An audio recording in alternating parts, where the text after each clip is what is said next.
l'actu sur King FM. Katingay. Bonjour et bienvenue à tous. L'autorité de régulation des télécommunications et des postes met un terme au bonus crédit via Orange Money.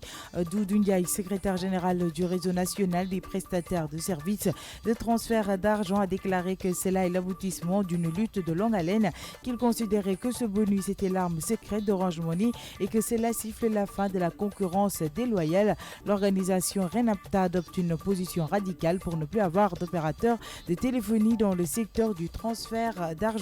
Un drame est survenu au village de Dougar où une femme du nom de Hadi a trouvé la mort en tombant dans une fosse creusée par les agents du service d'hygiène. Selon les échos qui donnent l'information, la fosse a été creusée pour y incinérer des produits impropres à la consommation et que la défunte accompagnée d'un jeune garçon était venue récupérer les restes des produits de consommation pour ensuite aller les revendre. La gendarmerie a ouvert une enquête internationale. Alahaï Bosco a été reconnu coupable par la CPI des crimes de guerre et des crimes contre l'humanité. L'ancien chef de milice, aujourd'hui âgé de 45 ans, a joué un rôle déterminant selon la CPI dans les atrocités commises en 2002 et 2003 en Uturie. Sport, Coupe d'Afrique des Nations de football 2019. Hier, la Côte d'Ivoire a battu le Mali 1-0, gagnant ainsi son billet pour les quarts de finale.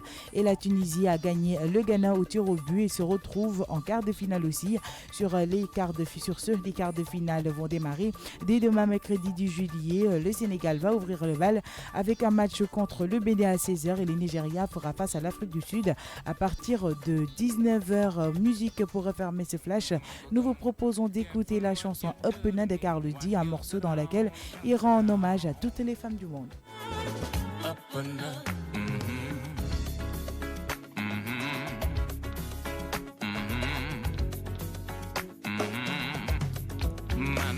dama la gis rek teen mel ni kuy miir sama fitna ras xamatuma luy riir dama ko war a tuddee ñàkk wërsëg wala dadi rek dama matagul sa garab bu daanoo xob yàlla. Tout de suite la version wolof.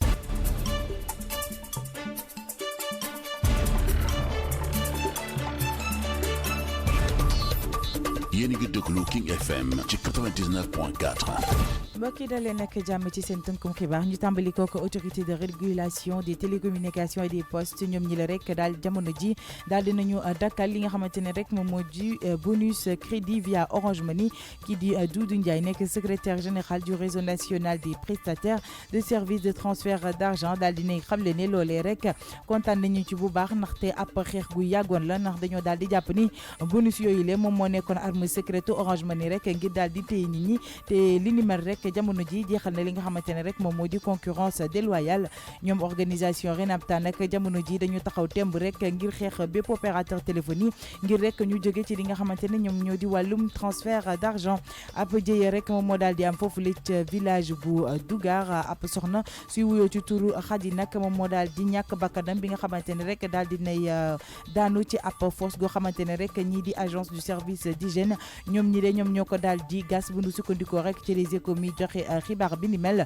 fosse gi rek dana ko gasoon ngir rek daal di ci dugal nag ay produits yoo xamante ni nit ñi mënuñu koo jëfandikoo ndax dafa daal di périmé ba tax na rek moom soxna si de dafa daal di ñëwoon ànd ak doomam su góor ngir daal di récupérer li nga xamante ne moom moo di desitu produit yooyu le ba foofee la daal di ñàkkee bakkanam.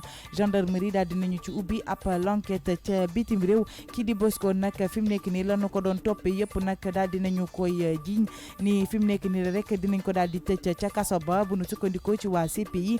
ñoom ñi de diñ ko toppee rek moom moo di wàllum crime de guerre ak it crime contre l'humanité. moom mi nekk ancien chef milice jamono jile rek ñii di waa CPI ñu ngi koy xamal ni moom nag dafa daal di jouer ab rôle gu am solo jëm rek ci atrocité yi nga xamante ne woon amoon na ca atub 2002 ak 2003 foofu la ca Uturie.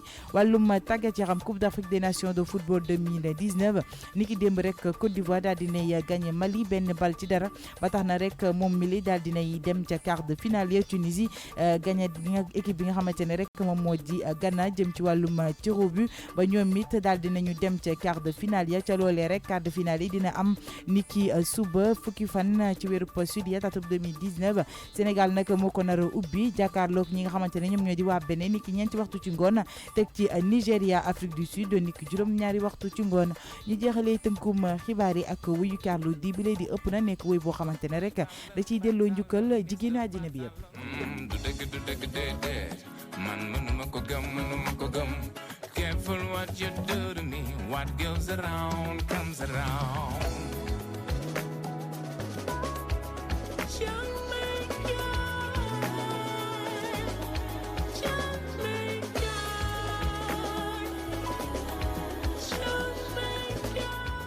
mbokk yi nag li leen indiloon ci seen tënkum xibaar ñu bàyyi leen rek ngeen wéyal ak équipe matinale bu King FM.